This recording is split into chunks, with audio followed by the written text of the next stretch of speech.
Hello and welcome to Dr VGP's podcast that reaches 42 million people, including 2 million across America.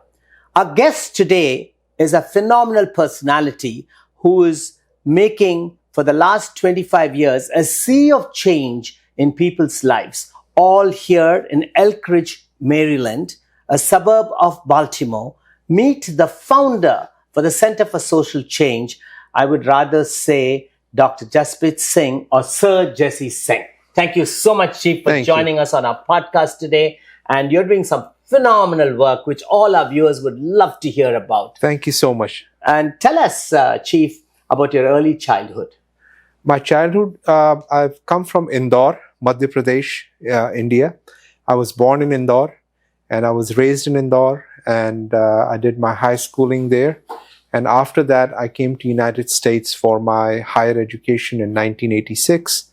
And since then, I've been in this country and living my life here.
Tell us how, after you finished your MBA from Loyola University in Maryland, you were only 25, 26-year-old, a young Turk at that time, and how you envisaged to form this Center for Social Change. With today, 25 years later, I guess, from 1993, 29 years, maybe more, you have 600 employees serving 250 families with people with intellectual and development disabilities, like autism, like Down syndrome, mental illness, and head injury. So the past so many decades, how did it all begin? Sure. This began way before my graduation. When I was a student in college, I used to work in a similar organization, working as a direct care staff, living with individuals or people who had intellectual and developmental disabilities, working with them, helping with them.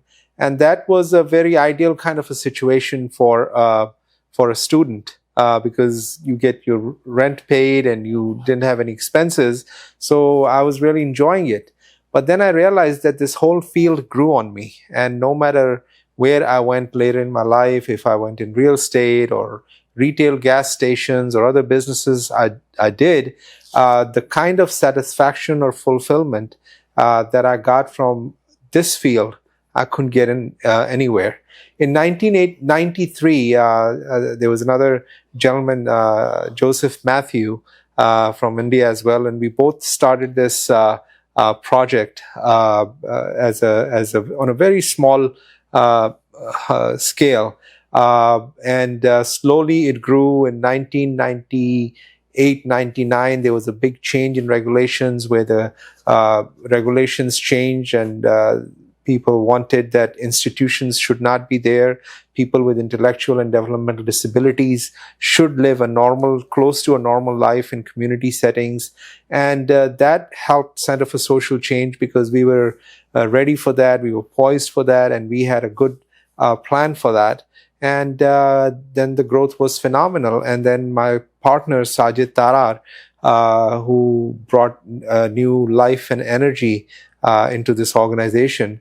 And this is a result of a long, hardworking, a lot of people in here and a whole team. We have 600 employees today, and this is a very it's a dream thing that you're doing so much good, and it's rewarding in so many ways. I mean, it's simply phenomenal. I had a walkthrough of the Center for Social Change, and I saw the wonderful work you're doing with workforce development, vocational training for these developmentally disabled people. And you're giving 250 people 24/7. It's an incredible piece of transforming work, which is changing lives every minute, one by one. And also the wonderful setting you have in the Center for Social Change. I'm sure you have a dedicated staff who has that human touch and trying to make the change. And for you, on one side, you're a successful entrepreneur, as you said, with real estate and with retail gas stations. But I think your whole life revolves around this Center for Social Change. You have devoted your whole life. I was very interested to see the greenhouse, which is there, the vegetable farm which you have, the beautiful picturesque waterfalls, and the miniature golf course, so your clients or the people you serve can come and participate in such activities in a protected environment. Absolutely. So tell us about all the different innovative initiatives which goes on in this Center for Social Change, which is changing lives and saving lives. See, we live and breathe here for our individuals that we serve, the people that we serve. And one has to understand that we serve the most vulnerable population, a population who they do not have their own family in some cases, who don't have anybody but us to make decisions for them, to make sure that they are protected, to make sure they get the best medical care, to make sure they get best social welfare care, that they have recreational options like all of us do. And it's a very, very challenging industry because it's full of regulations. We are heavily regulated at all levels, at state, federal, and we have auditors coming in and out. So we have to be on our toes, and it's a good thing. We welcome that. And we come up with new ideas. We learn from these individuals. It's I wouldn't say they're disabled. I would say they're differently abled. And we Very love well said. And we love from our people. When we serve them, we learn something new, and they teach us and they tell us. In a lot of instances, we feel that if we were not corrupted by this world, if we were left alone as God has intended us to be, I would be like my people that I serve. They are away from any corruption. They're living in a very clean and environment that is so much that I sometimes feel that that's the environment that God wanted us to be in.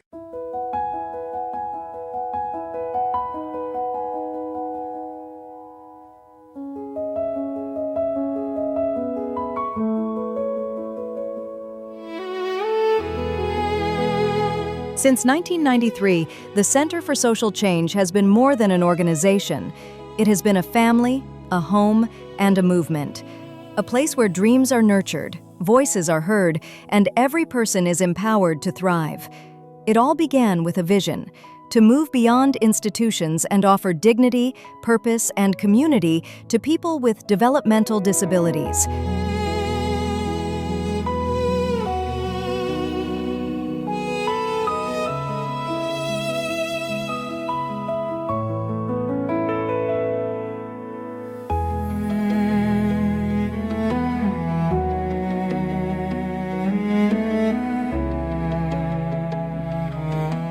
As the years passed, we innovated. We built programs. We grew our services through CARF and CQL accreditations.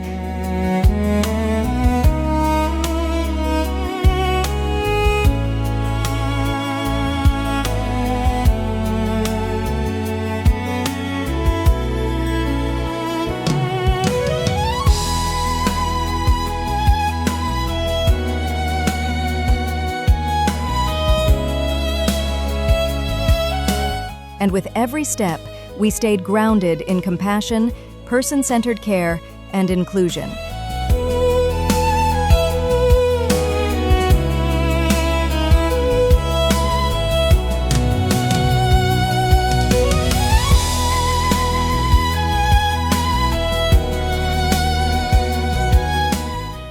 From that bold step, CSC began its journey, building homes, hearts, and hope.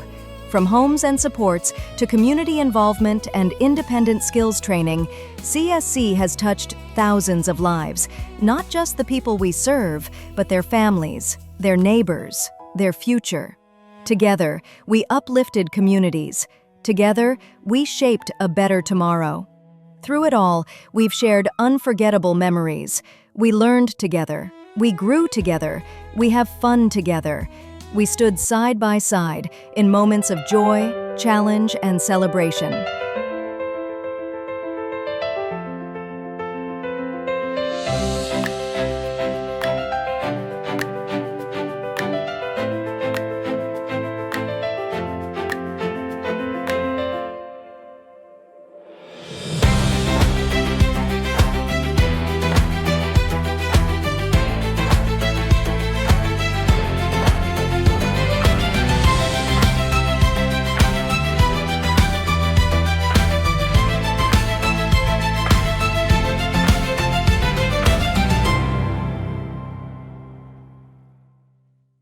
There are some we've lost over the years, but their light remains.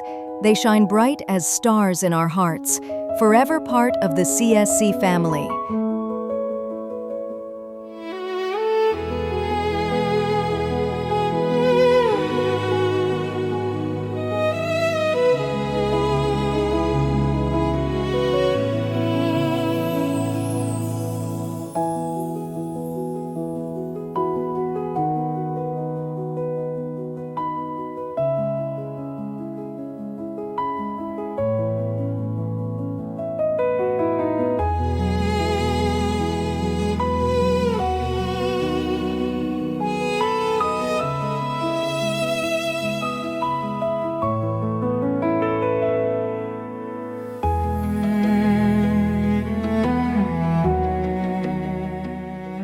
And to our staff, our silent heroes, your kindness, resilience, and dedication built this legacy. You are the heart of CSC. You are family.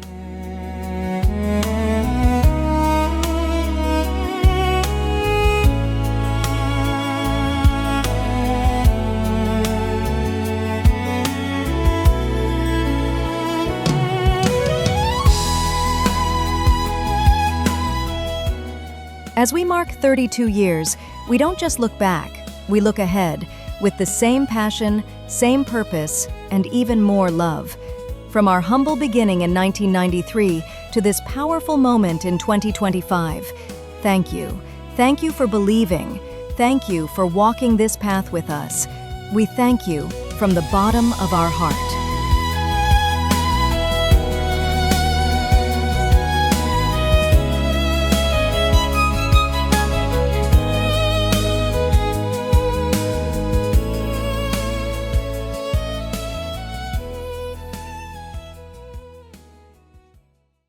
You said it so well.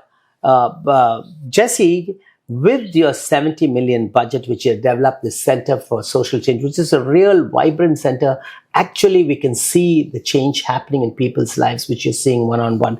You must have had a lot of challenges. Could you name some of the challenges you had and how did you and your partner overcome it? See, the biggest challenge we had was COVID. COVID, okay. When COVID came, we could not shut our business down. We had the most vulnerable population. We were restricted by regulations a lot. What hospitals could do, we couldn't do. What nursing homes can do, we can't do. And still, we are dealing in some cases more vulnerable population than they are. But it was I think a teamwork, and our staff was very dedicated. I call them heroes who were there every day, and we didn't lose any of our folks in the whole COVID pandemic. And wow, our staff was there. It was truly amazing. We were we had ordered before it was mandated that we should have masks. We had already had masks. If you would remember, there was a time when a box of masks was like like gold, Yes, absolutely. And we didn't care about any funding at that time, and we ordered. So we were very proactive in certain things, and we handled. I think that was the biggest thing when I look back. That was a challenge that I could remember was very hard, and I think we met it gracefully. I can see from you, you come out as truly dedicated, truly hardworking. You have that human touch that many people don't have. You're a hands-on CEO and founder of the Center for Social Change. What is your youngest client's age, and what is the oldest you serve today? We have our children program, in which we have the youngest one is 2 years old. Wow, 2 years old. 2 years old. With brain syndrome or autism. With autism and medical issues, special medical conditions. We have people who need G-tube feeding, who have trach. So we have skilled nurses who perform. So you have a lot of medical social impact. Yes. So we have different level of care that we provide to different people that we serve, and the seniors that we serve are, I think 75. We have people who are 75 plus. Years. Yeah. I mean, just hearing you talk and seeing the amazing work you're doing at the Center for Social Change here, it sees that the differently able people, you're able to provide them at home a very comfortable, medically competent, and good care at home instead of being institutionalized. Absolutely. A lot of countries and even in a lot of states in America, the first thing they do is try to find an institution and put these individuals away. But you have opened a new pathway, transforming pathway, to make them live comfortably as normal as possible. Absolutely. And the differently abled persons. And that's simply phenomenal. I think America has pioneered in this field. And today we don't believe in institutions. We have people with differently abled and with intellectual and developmental disabilities living in the communities. If you visit the homes, you will see that those homes are like any other home, like our homes. They're furnished like a normal home. You won't be able to tell if this is a special needs home, or it's just like a normal community setting. And the staff is there. We treat the residents as the owners of the homes, and staff is there to assist them. And it's a very beautiful setting, and we have seen so much change in the behaviors of these individuals. We have seen some of these individuals who are with us for now more than 20 years, when we got them, when they came out of institutions, and how their behaviors used to be and how they were treated. Today, those behaviors, some of them used to have extremely violent behaviors or physical behaviors, but those individuals have showed so much improvement, living in a normal, stable environment, that it's amazing to go back and reflect how this program has changed the lives of so many individuals with developmental disabilities for the better. And you're also, Chief, the founder of the Sikhs for America. And the Punjabi community as a whole have been very prosperous community, very hardworking community. I hail from Chennai, Tamil Nadu. My first interaction there was with the Punjab Association. I still remember the General Secretary P.N. Taban. We used to work, we had a youth, we worked closely with them. They had educational institutions. They used to support me for my shuttle badminton tournaments. He had a sports store, a watch store. And I feel your Punjabi community, apart from the business enterprise and agriculture and farmers, you have a spirit of service. And from you, I'm really seeing it back here in this century in our times, in digital age. Would you attribute that to Guru Nanak, your saint, and Sikhism?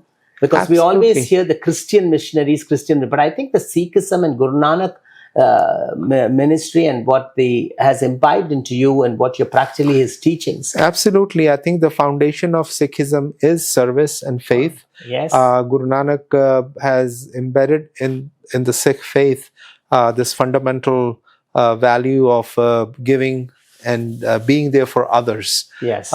Making sacrifices for others. So that has been, I think, growing up, that could have been a impact on me that's somewhere you see. But again, I think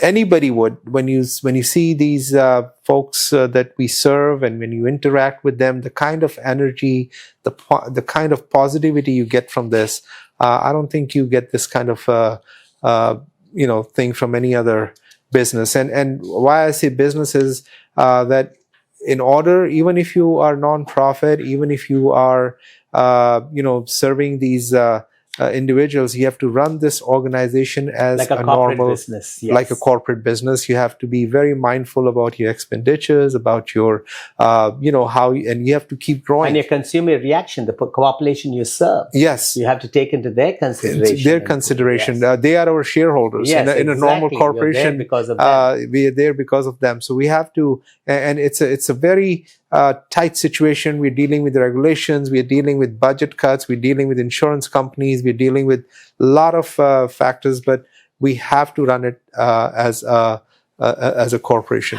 Today, you were just completing an audit with the highest accrediting agency, CAF.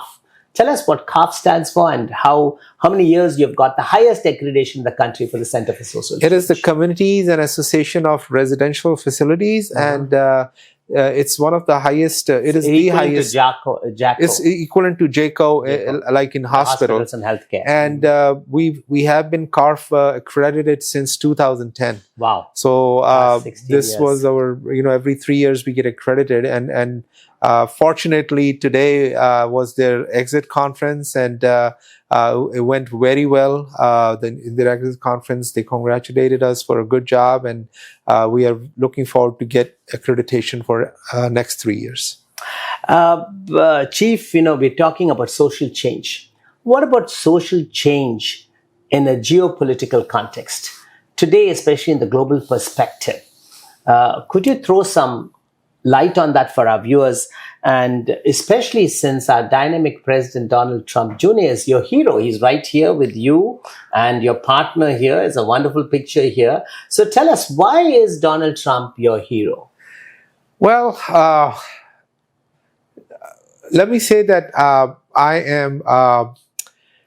am for America, and America first. America first. Good.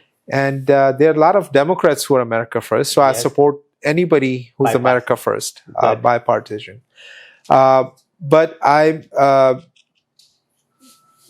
we have seen, as an immigrant who came here in 1986, and over the years, I have seen a genuine decline in America, where our priorities have changed. The America that I came to in 1986, and a lot of people can relate. Give us some examples. Where are the priorities? Our infrastructure.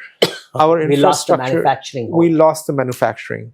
Our infrastructure we became today, a dumping ground. We become a dumping ground. Our infrastructure is not world standard anymore. For example, I came in 1986 to Washington Dulles Airport, and this out of the future, like space-looking bus came to pick me up from the plane with a shiny coat, and it came up, and then we sat in that bus, and it came down. It was fascinating in 1986 that the whole bus comes up and you sit in it, and then it was called Traveler Coach or something. But 40 years later, it still remains. It still remains the same, and the doors are all shaky, and the windows are banging, and nothing has been done. Same airport, and the world has moved on. You're right. And those same highways that we see, nothing new, and that hurts. And on the other hand, I'll give you an example. Like we lost a bridge here in Baltimore. It's called Key Bridge. You might have heard about the accident when the ship struck. It's been 3 years, nothing has happened. And our nation was the most innovative. We would do things before schedule. We would do things under budget. But today we have lost that. Instead of that, now we are focusing on how we can give money to homeless, and wasting money there, and the social values have gone down. We coming from India, we are by default conservatives, and I'm seeing the social degradation of the society. We are for everybody's rights. We support LGBTQ community. We support everyone, and everybody have their rights. But to have parents not have any say in their children's, 4-year-old or 6-year-old, that is crossing the line. So what would you say, Dr. Jasprit Singh, what are the 3 top challenges for President Donald Trump now today? I think With the war going on, which is very in our face. Yeah, I don't see war as that much of a threat as we have the threat from inside.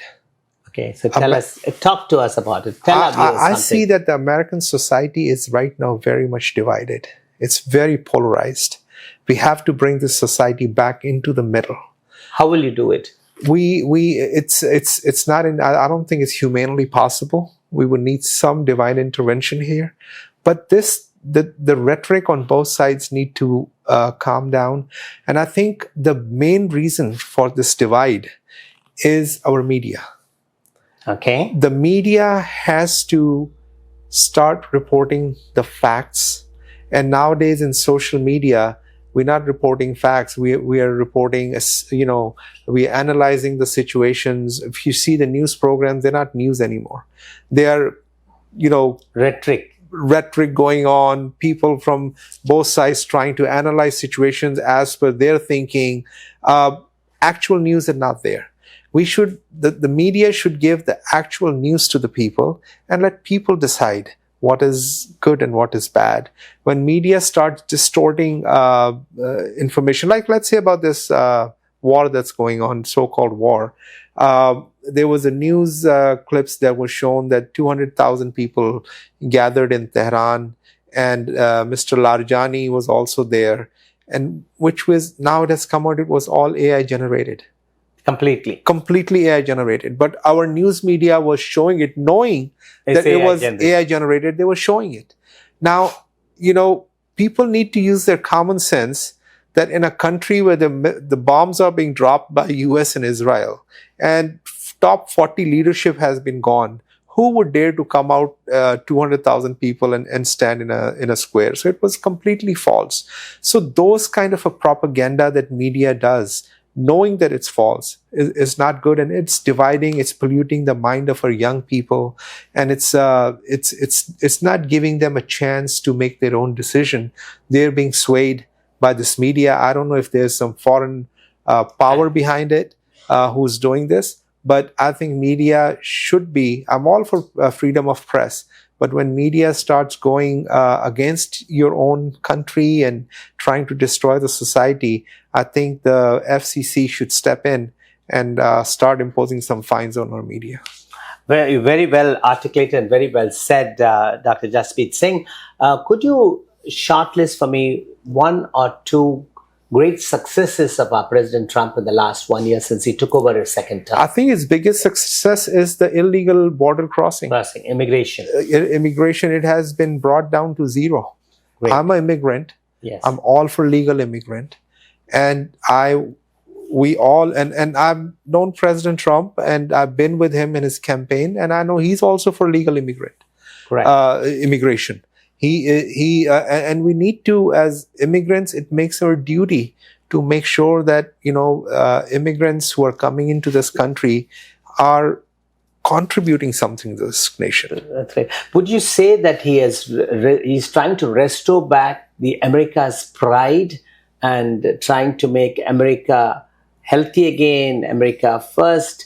I mean, it was sidelined, like you earlier said. Course. Would that be, all of us are now aware we are Americans first. Yes. And we belong here. Of course. And we have to bring the best here. Absolutely. Instead of giving it away. Absolutely. And I think the Democrats and Republicans should come together on this. And I feel sometimes surprised that here we've been talking about Iran for last 40 years. Iran is our enemy. Iran is our enemy. They chant death to America. They killed our people in Beirut. They kept our people in hostages in the embassy, and they killed our soldiers in Iraq. And all that we talk, and we have tried everything. President Barack Obama gave them $1.3 billion in cash. We tried to buy peace. We have tried everything. But we're not getting there anywhere. So now if a president has taken this step, rather than, standing together and supporting, we are finding ways to. I'm even surprised that people are getting satisfaction if America would lose this war. And I'm talking about my fellow Americans. They are wooing that America should lose this war. So that is very disheartening to see when our own population at the time of war is protesting in support of Hamas in New York, are protesting and chanting pro-Iranian, slogans in New York. That is very disheartening to see. I understand we have freedom of choice, we have freedom of rights. I love this country, but we also should have a moral, social responsibility that if our nation, if our soldiers are fighting, how can we chant pro-Iran, slogans in New York? Imagine if somebody chants pro-American slogans in Iran right now, they'll hang him. Right. So, this is the beauty of this country, and we fight for freedom, and we should not abuse the freedom that's given to us here. It's so heartening to hear an enlightening views and the voice of a balanced South Asian like yourself here as an American citizen who's transforming lives. And what is unique in you, Jesse, Dr. Jasprit Singh, is that you have the social mindset equally balanced with the corporate mindset, and you're successful in both the worlds. Now, given an opportunity in this geopolitical scene as America is going through, would you use your leadership, your experience, and being the face of America and willing to get into the public space arena, whether serving as an ambassador for this country or giving your services to President Trump to utilize you because you're over 40 years you're in this country. You built an empire here, which everybody can see as successful, and the social side, which is changing lives, Center for Social Change, and in the business side. Now, don't you think you owe it to America to step up? We need a voice of South Asian, a balanced voice like you. Would you be willing to do that? Sure, I would be raising my voice and my services through the service that I do for my people with disabilities. I'm always there for this country. This country has given me everything. United States has given me everything. And I want to give back by serving fellow Americans who need help. And I would do that. And I would also like to expand this service that we're doing internationally. Take this American vision of serving people with as a role model to the other nations. To other nations. We partner with a organization called Center for New Beginnings International. We are asking them to grow in Middle East, in UAE, and other countries. Wherever there is need, wherever there is a need for new technology, new studies in this field, we want to take them and help them out. Definitely. We would like to, the Global Eye Magazine and the Global Strategic Alliance Group would definitely like to showcase what you're doing here to other developing countries and developed countries too, and make partnerships. We'd like to do a global summit right here, invite the leaders to come and learn from you. Sure. And we'd like you to share your expertise. And that's the sign of a leader, shared leadership. Concluding this wonderful vibrant interview and conversation, which I'm sure our readers will find very enlightening and exciting. Could you tell me, if you're given an opportunity to take 3 people out for dinner from the past to the present, who would they be? In essence, your mentors, our heroes, so our audience could get a feel for you. The real Jasprit Singh, popularly known as Jesse, making waves across America in so many fields. Go ahead, Chief. I would really like to take my dad out for dinner. What's his name? He's not living anymore. I lost him in 2019. His name was Kuldeep. What was his profession? He was an industrialist in Indore. He was in chemicals and paints. Wow. He lived in this nation for last almost 18 years of his life. Mm-hmm. And I would love to take him out one more time for dinner. I would like to take my hero, President Trump, out for dinner. Mm-hmm. And I would like to take all the people that I serve for dinner. Nice. You just heard the founder of the Center for Social Change in Maryland, who's transforming lives, saying the 3 people he'd like to take out dinner: his beloved father, Kuldeep Singh, who had a paint and chemical factory industry in Indore, Madhya Pradesh. And then, of course, his hero, our darling President Donald Trump. And third, how authentic, he says he would like to take the people who he serves for the last 40 years, the differently abled people who suffer from autism, Down syndrome, mental illness, and head injuries. So noble of you, Steve, so noble of you. Tell us a little bit as we're winding up this interview about your family, your wife, and your 2 children. Well, I'm married. My wife's name is Mona. She was raised in Jabalpur, India. We've been married for almost 35 years. Great. I have 2 daughters. The older one is helping me run this organization. She did her master's in health sciences from Cornell University. And my younger daughter, she is in law school in American University. Great. In 3 words, how would you describe the one and only Jasprit Singh, popularly known as Jesse? 3 adjectives. That's the most difficult question you have asked in this interview. I would ask you to describe me, how you find me so far. I think you're phenomenal, focused and dedicated par excellence, and you believe by action. And you've proved yourself beyond doubt. And the best part is, you have still fire in your belly and you're continuing to serve. The limit is you want to take the Center for Social Change to a global level. You want to beget success. You want to share your success. You want to make this world a much better place to live, not only for the differently able people, but even people like us. And one thing I want to add, that I'm still learning something new every day. Wonderful. From the people that I serve, wisdom from my staff. I'm not at all at a point where I can say that I've seen everything and I've learned everything. There's a lot more to learn in this life. And the key is that as you learn, you should become more humble. And that is what I try to practice and I'm trying to achieve. Great. Sir, in concluding, your message to all our viewers, whatever you want to tell them and inspire them with your journey, it's all yours. Well, I would like to say that, all my fellow American Indians, Indian Americans who are here, love this nation and contribute to this nation and stay united. And do not also forget your motherland. We should also be there for India and also love this greatest nation on the earth. Thank you so much, Chief, for joining us. It was a very inspiring, enlightening interview, and I mean it from the bottom of my heart. Thank you. And I'm sure we're going to hear more from you. Thank you. Jesse, the man on the move, who's going to make transforming life after life and changing and making this world a better place to live. Thank you so much. Thank you.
Hello and welcome to Dr. VGP Talk Show.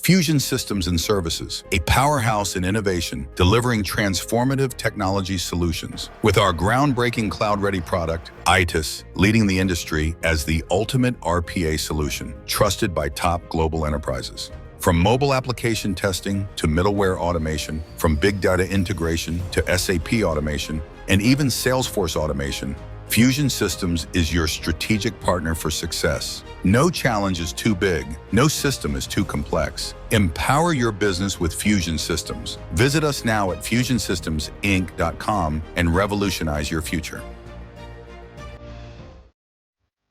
MedStar Laboratory is one of the oldest and largest independent clinical laboratories in the state of Illinois. MedStar Laboratory is a minority-owned corporation that provides state-of-the-art clinical laboratory services since 1974.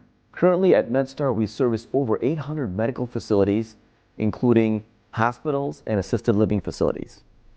MedStar Laboratories' Toxicology Division, Soft Landing Labs, is a leader in drug testing and specializes in servicing behavioral health centers. We pride ourselves in diversity, where 33% of the ownership is women and 80% of the workforce is women. MedStar Laboratory prides itself in accuracy, proficiency, and dependable delivery of quality results by quality professionals.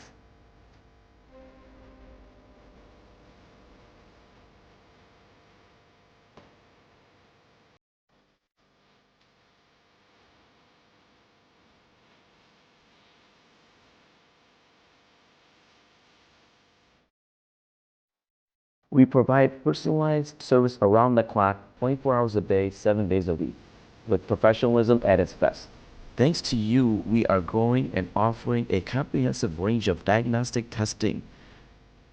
MedStar Laboratory, your partner for progress and longevity. At MedStar, we treat every specimen as if it was our own.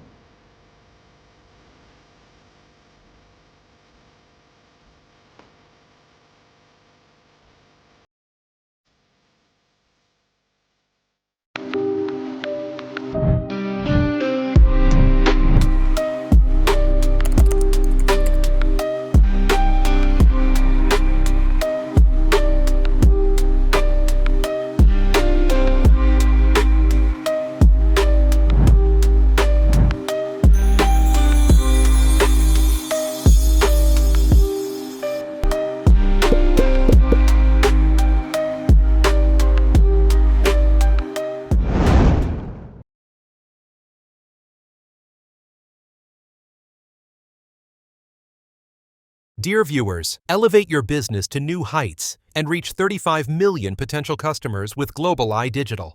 Contact us today at globaleyedigital@gmail.com or info@globaleyedigital.com. Let's take your business global.